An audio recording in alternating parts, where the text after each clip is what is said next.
Velther had studied many species in his long life. As a historian of the Keth-Ari collective, it was his duty to watch civilizations rise and fall. He had seen empires crumble.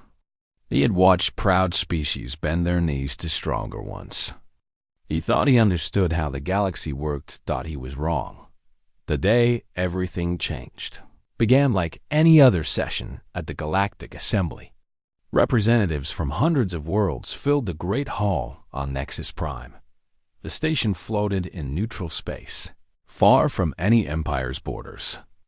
Here, species that hated each other could speak without fear. Here, the fate of worlds was decided with words instead of weapons. Velther sat in the observation gallery above the main floor. His four eyes moved slowly across the crowd below. He was looking for the humans. They were easy to find. The human delegation sat near the back of the hall, a small group of 5 individuals. They'd been part of the galactic community for only 80 years. In the grand scale of things, they were children, new, unimportant. Most species ignored them completely. Velther did not ignore them. He had spent the last 30 years studying humanity from afar. Something about them fascinated him, though he could not say what. They were soft creatures from a small world. They had no natural weapons, no armor, no venom. By all logic, they should have died on their homeworld long ago. Yet they had not only survived. They had reached the stars. The great doors of the assembly hall opened with a sound like thunder. Every head turned. Every conversation stopped. The Drakvar had arrived. They walked in like they owned the hall. Perhaps they did. The Drakvar Dominion had conquered 17 species in the last 1,000 years. Their empire stretched across an entire arm of the galaxy. They were tall, covered in dark scales, with teeth made for tearing flesh. When a Drakvar spoke, others listened. High Commander Threshkal led the delegation. He was massive, even by Drakvar standards. His eyes swept across the assembly with obvious contempt. He did not sit. He did not wait for permission to speak. "The Dominion has made a decision," Threshkal announced. His voice echoed through the hall. "The species known as humanity has resources we require. Their worlds sit on territory we claim. They will surrender their colonies, their ships, and their homeworld. They will serve the Dominion as all lesser species must." Silence filled the hall. Velther felt his heart beating faster. He looked down at the human delegation. They did not move. They did not cry out in fear or anger. They simply sat there, watching the Drakvar with expressions Velther could not read. Threshkal continued. "Humanity has 30 standard days to accept these terms. If they refuse, we will take what we want by force.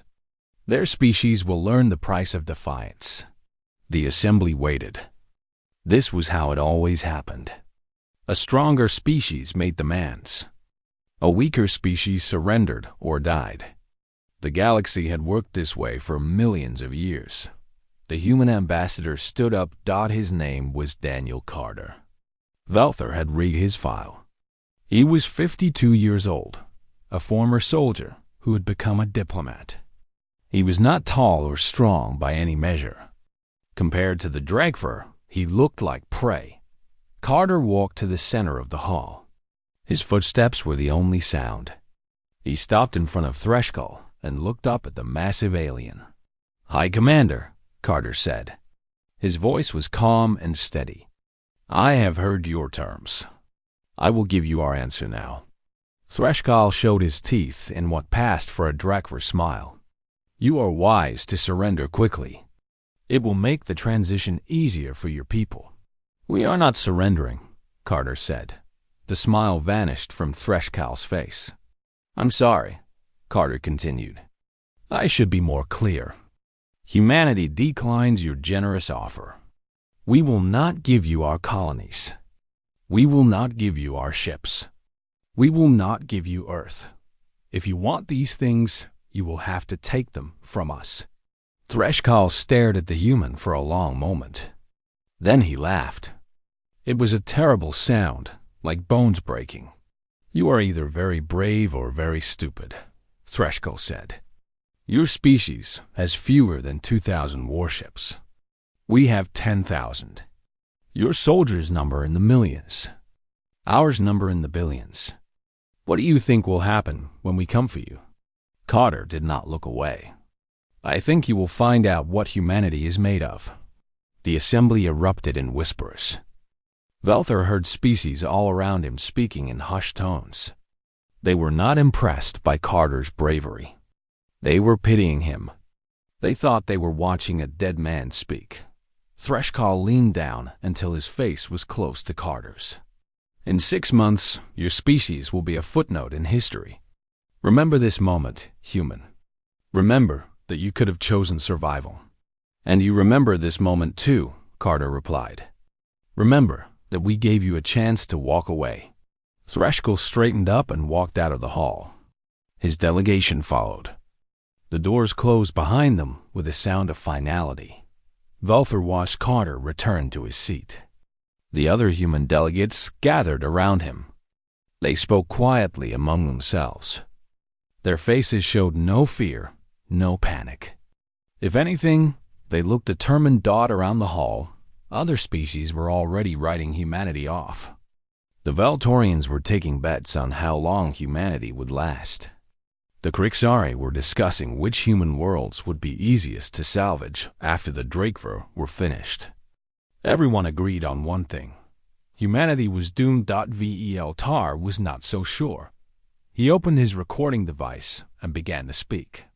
"This is Historical Record 774. I am Velther of the Cathari Collective. Today, the Drakver Dominion declared war on humanity.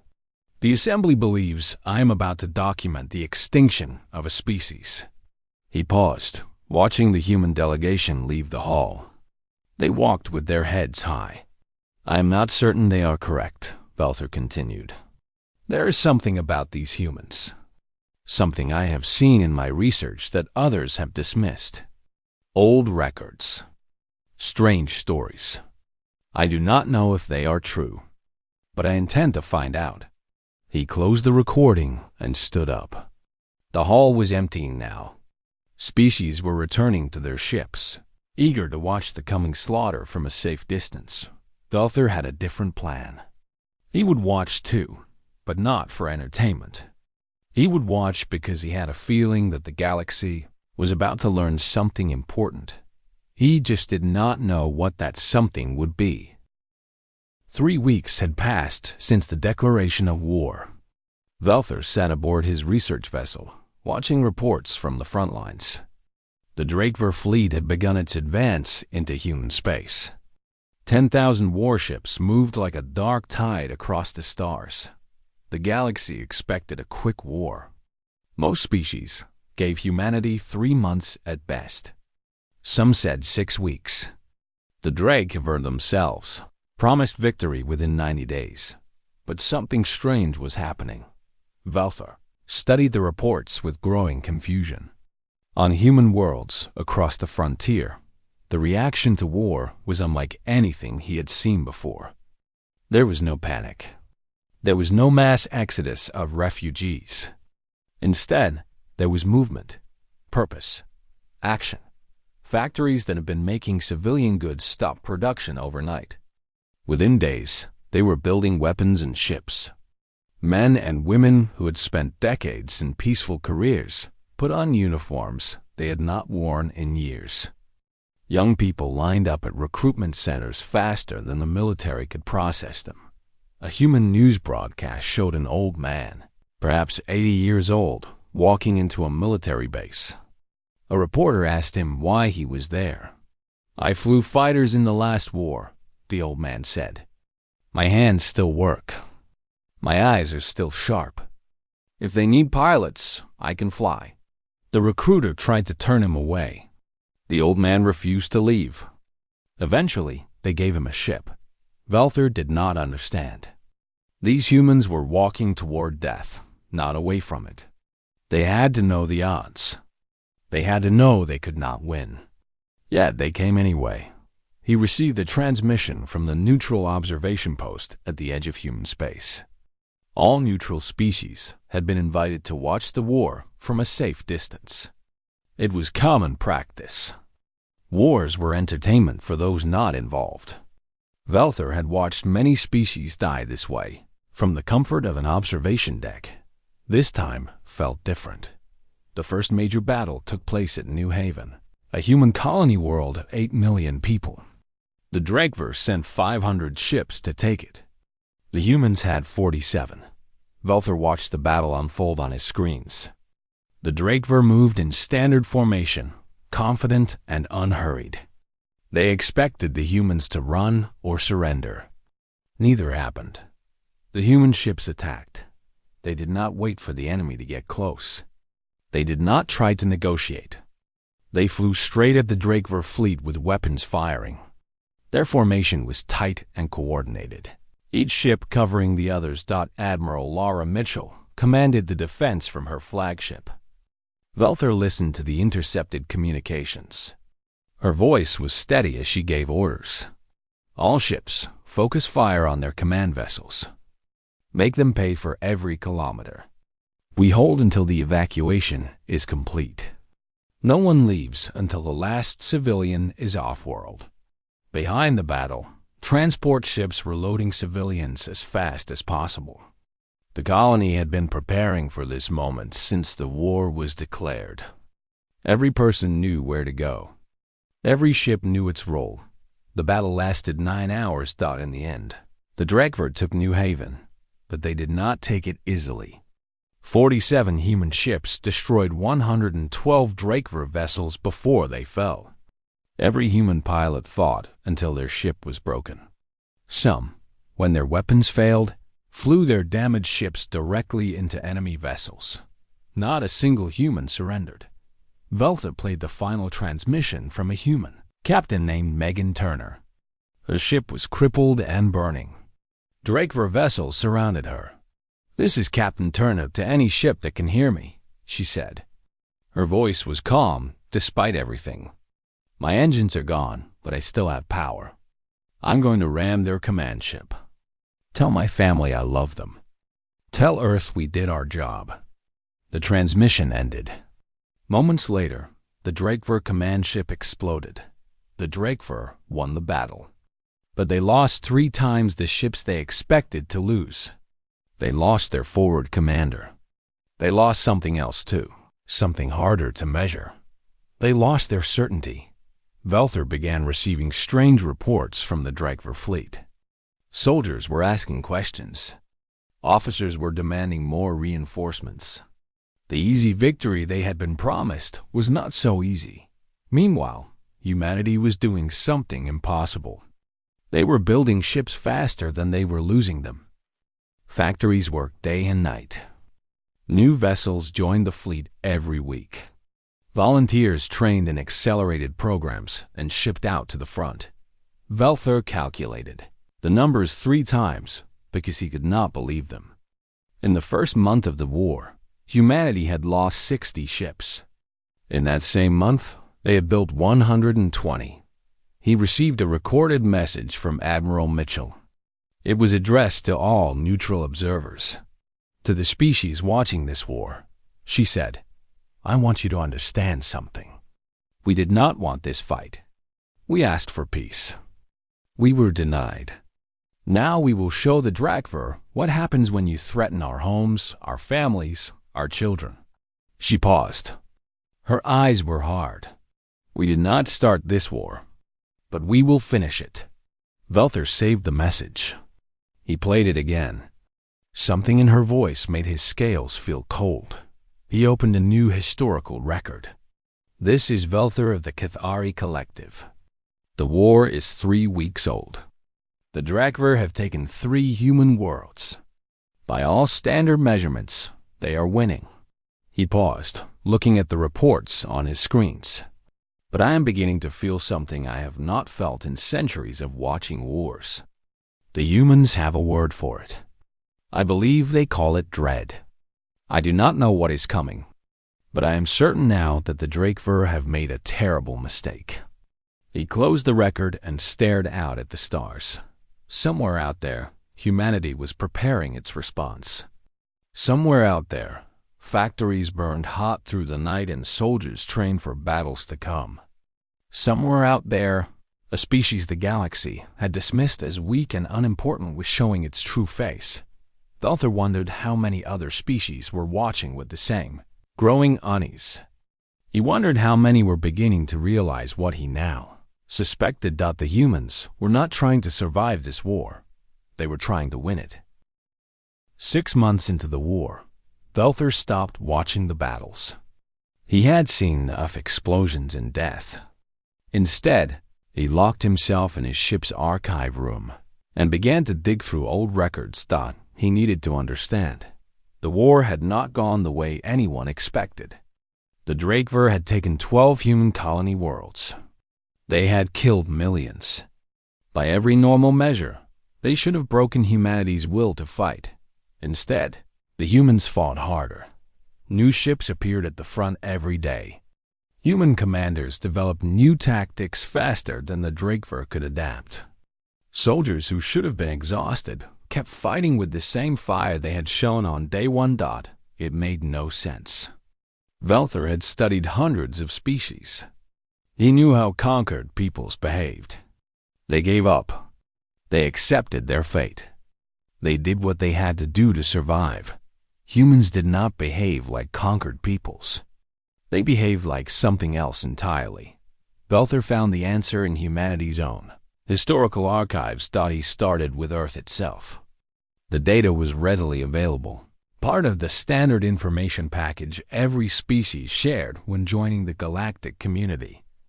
Most species had glanced at it and moved on. A small world. Nothing special.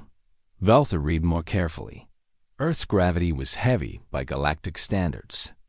Most intelligent species evolved on worlds with lighter gravity. They developed tall, delicate bodies. Humans developed dense bones and strong muscles just to stand upright. Earth's atmosphere had dangerous levels of oxygen, a gas that most species considered toxic. Humans breathed it with every breath. Their bodies had learned to use it as fuel. Earth was covered in water. This water was filled with salt, which could kill most life forms. Humans swam in it for fun. The planet had extreme weather.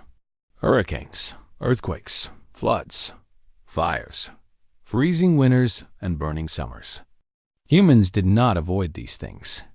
They built their cities right in the middle of them, and the predators. Earth was filled with creatures designed to kill. Sharks in the water, lions on the land, snakes that could poison with a single bite, insects that carried deadly diseases. Humans had fought these predators. They had killed them. They had tamed them.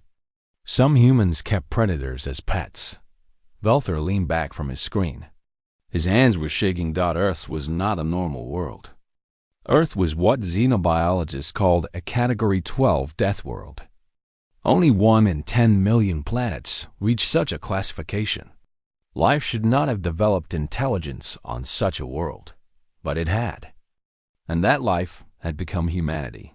He kept reading. He found humanity's own history, wars, endless wars.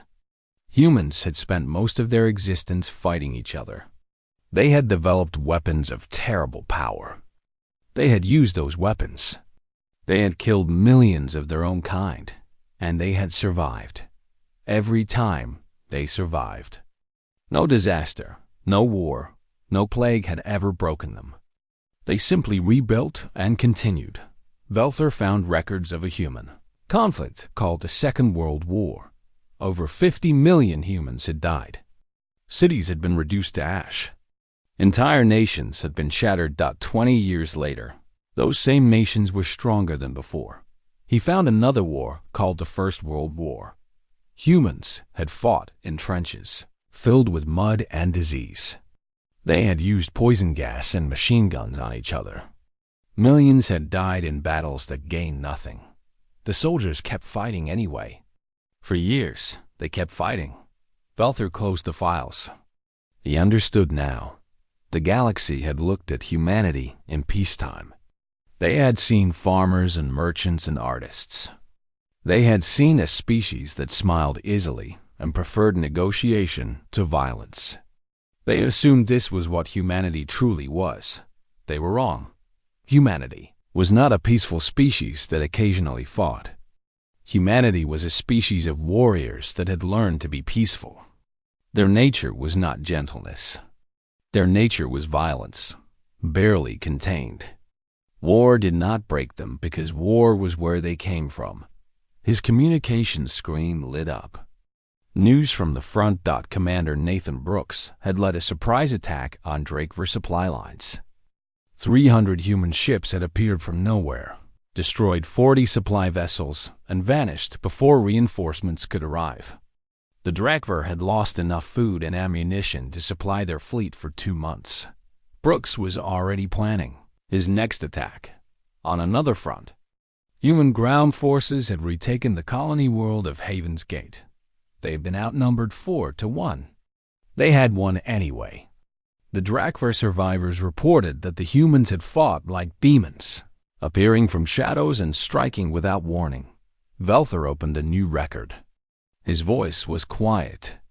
This is Velthor of the HFY Collective. I have spent the last month studying humanity's origins. What I have found terrifies me. He paused, gathering his thoughts. We saw humanity at peace and thought we understood them. We measured their strength by their kindness. We calculated their threat level by their small fleet and young civilization. We made a terrible mistake. He looked at the screen showing Earth. Such a beautiful world from space. Such a deadly world on the surface. Humans evolved on a world that tried to kill them every day. They survived by becoming the deadliest things on that world. When they ran out of predators to fight, they fought each other. For thousands of years, they practiced the art of war against the most dangerous enemy possible, themselves. Velthor felt a cold certainty settle over him.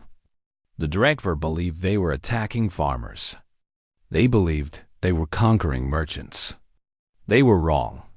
They woke something ancient, something terrible, something that humanity had learned to keep asleep. He closed the record. Outside his window, the stars burned cold and distant. Somewhere among them, humanity was fighting. Not just defending anymore, attacking, pushing back, showing the galaxy what a death world species could do when its children were threatened. The Drakver had wanted a war. Now they had one. 1 year into the war, the Drakver were losing. Velthor could hardly believe it. He had watched the reports, counted the ships, tracked the battles. The numbers did not lie. The greatest military power the galaxy had known in 1,000 years was being pushed, backed by a species that had been among the stars for less than a century. Human fleets now numbered over 5,000 vessels. Their factories had not slowed. Their people had not tired. Every defeat had only made them angrier. Every victory had made them bolder. General Kevin Morris announced Operation Homecoming from the human military headquarters on Mars. The name was simple. The goal was not. Humanity was going to take back everything the Drakver had stolen. Then they were going to keep going. Velthor watched the first wave of the offensive from his observation post.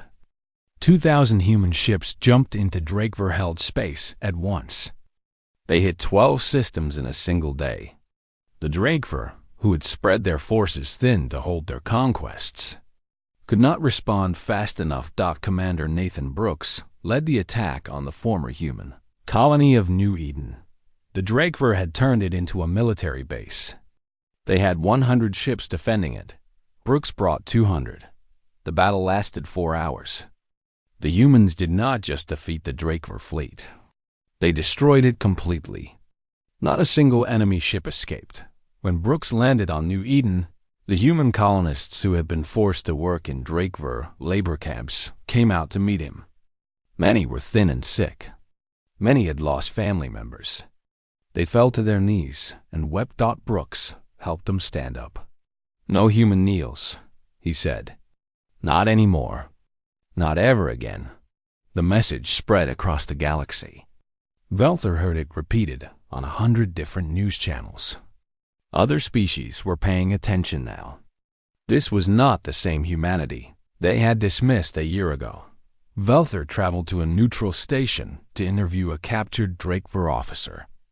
The alien was young, barely an adult by his species standards. He had fought in 3 battles against humans. He had survived only because his ship had been disabled early, and he had been picked up by neutral observers. What are they like? Velther asked. The humans. What is it like to fight them? The Drakevor officer stared at nothing. His scales had lost their shine. His eyes were empty. They do not stop, he said. You hit them, and they keep coming. You wound them, and they fight harder. I saw a human soldier take a blast that should have killed him. He crawled 10 meters with his guts hanging out to reach a wounded comrade. He was trying to drag the other soldier to safety.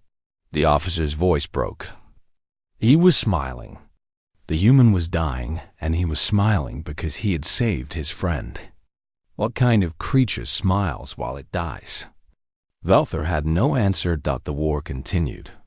Human forces pushed deeper into Drakevor space. They liberated every human colony. They kept going. Admiral Laura Mitchell led the main fleet in a direct assault on a Drakevor fortress world. The planet was heavily defended. Orbital platforms. Ground batteries. 300 warships. Mitchell brought 500. The battle lasted 2 days. The humans took losses. They did not stop. When the orbital defenses fell, human soldiers dropped to the surface in landing pods. They fought through the streets of Drakevor cities. They cleared buildings room by room. The Drakevor had never experienced this kind of warfare. Their conquests had always been quick. Species surrendered when they saw they were beaten. They did not fight for every street, every building, every room. Humans did. Back at the Galactic Assembly, an emergency session was called. Velther attended, sitting in the same observation gallery where he had watched humanity receive the Drakevor ultimatum 1 year ago. The mood was very different now. Species that had laughed at humanity now spoke in hushed voices. They watched the human delegation with new eyes. Not pity, fear. A representative from the Veltorian Union stood up. We must discuss what happens when this war ends, he said. The humans are winning. When they defeat the Drakevor, what will they do next? The question hung in the air. Velther saw other representatives nodding. They were all thinking the same thing. For 1,000 years, the Drakevor had been the galaxy's nightmare. Now that nightmare was being destroyed by something worse. A species that had seemed harmless. A species that had smiled and traded and made friends. A species that could turn itself into the most effective killing force the galaxy had ever seen. The human ambassador. Daniel Carter stood up. I can hear what you are all thinking, he said. His voice was calm. You are afraid. You look at what we have done to the Drakevor, and you wonder if you are next. No one spoke. No one denied it. Carter looked around the hall. We did not want this war. We asked for peace. We were told to kneel or die. We chose a third option. He paused. When this war is over, we will not become the new Drakevor. We will not conquer. We will not enslave. We will go home, bury our dead, and rebuild what was destroyed. A Krixari representative called out, How can we trust that? Carter smiled. It was a tired smile. You cannot. Trust is earned, not promised. Watch what we do when we win. Then decide what kind of species we are. He sat down. Velther recorded everything. He had been documenting this war from the beginning. Now he knew how it would end. The Drakevor would fall. That much was certain. What happened next would determine whether the galaxy had gained a protector or unleashed a monster. He looked at Daniel Carter. The human met his eyes and nodded once. Velther nodded back. In a few weeks, the human fleet would reach the HFY homeworld. The galaxy would have its answer. The human fleet arrived at the HFY homeworld on a cold morning in the 18th month of the war. Velther watched from his observation vessel, keeping a safe distance. Around him, ships from dozens of neutral species had gathered. Everyone wanted to see the end. The HFY homeworld was called Krathfor. It was a massive planet, 3 times the size of Earth. 10 billion HFY lived on its surface. Their entire civilization had grown from this single world. Their temples, their history, their children. Everything was here. Above the planet, the remains of the HFY fleet made a last stand. 200 ships. It was all they had left. Once they had commanded 10,000, the human fleet numbered over 6,000. Admiral Laura Mitchell led the attack personally. Her flagship, the Sunrise, moved to the front of the formation. Behind her came the greatest fleet humanity had ever assembled. Velther expected a quick battle. The HFY were outnumbered 30-1. They had no hope of victory. Any rational species would surrender. The HFY attacked. They flew straight at the human fleet, weapons firing. It was not a battle. It was a death charge. They knew they could not win. They attacked anyway, hoping to take as many humans with them as possible. The battle lasted less than an hour. When it ended, not a single HFY ship remained. The sky above Krathfor was empty, except for the human fleet. VL Tar held his breath. This was the moment. The humans had won completely. The HFY homeworld was defenseless. Every orbital weapon had been destroyed. Every ship was gone. 10 billion HFY waited below, helpless. The humans could do anything they wanted. They could bomb the cities. They could burn the forests.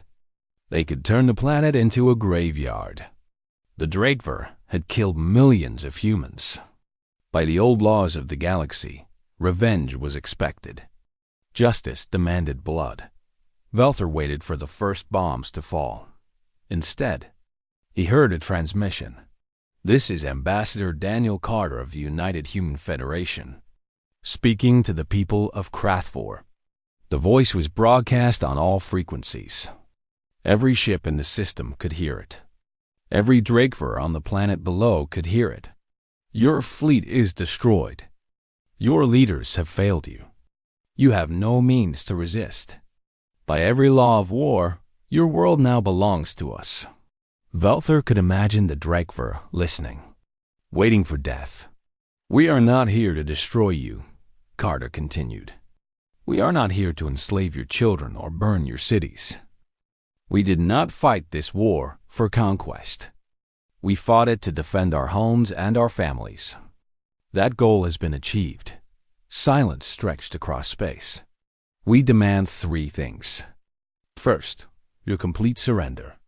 Second, your leaders will face trial for the crimes they committed against our people. Third, you will pay reparations to rebuild the worlds you destroyed." Carter paused. "In exchange, your species will live. Your world will remain yours. Your children will grow up free. We did not come here to become what you were. We came here to show you that there is another way." The transmission ended. Velther sat frozen in his chair. He could not believe what he had heard. The humans had won. They had the power to commit genocide. Every species in history would have used that power. The humans had chosen not to. 3 days later, the HFY surrendered. 1 month after that, Velther stood before the Galactic Assembly. The Great Hall was full. Every species had sent representatives. They all wanted to hear his report. Velther looked at the faces watching him. He saw fear, confusion, uncertainty. They had all expected the humans to slaughter the HFY.